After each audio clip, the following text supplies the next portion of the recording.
Hi, I'm Chad Huebener. And I'm Sara Huebener with Edina Realty, and today we are going to be giving a late September or an early fall market update for 2022. Now, it's probably no surprise about what the interest rates are doing. That is the topic of the day.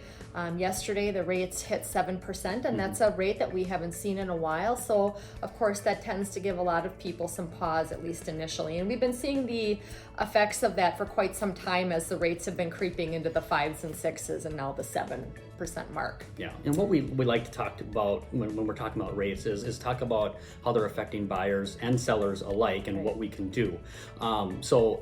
Just to give an example, so we saw the rates this week have been 6.875 to 7, like Sara mentioned. Well, a year ago at this time, they were right around 3%, and they were at 3% for quite a while.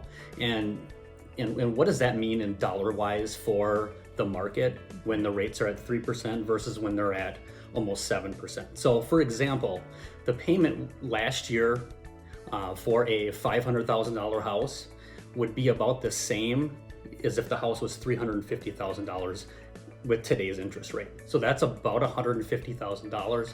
That's fairly in buying power. That's fairly significant, and something that we need to talk about when we're working with buyers and talking with our sellers. Yeah. So one of the things to keep in mind as we're looking at these rates is the change in some of the negotiations that is occurring on properties as well. We are certainly starting to see a lot more inspection contingencies, and we talk about market times going up, and that's kind of almost a little comical in a way to think about that, because now they're saying, market times are doubling from 7 days or 5 days to 10 to 15 days, which that's still astonishingly low. But that said, buyers are able to negotiate a few more things into their purchase agreement than they could when the market was on fire. So that said, we are seeing some buyers ask for closing costs as a part of their negotiations, and with that they can purchase they can ask for seller paid closing costs, which they could use to buy down the interest rate, to buy discount points. And that's,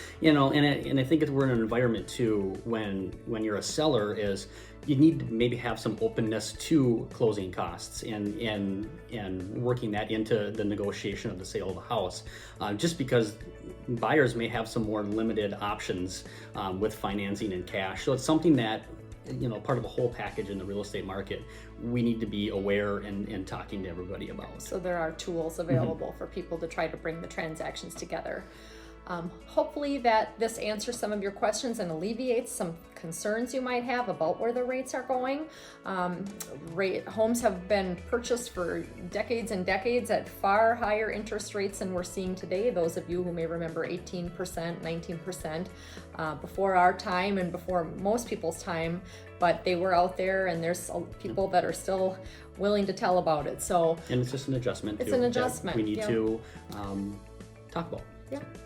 Thank you for watching our video today. If we can answer any questions, let us know. Thanks.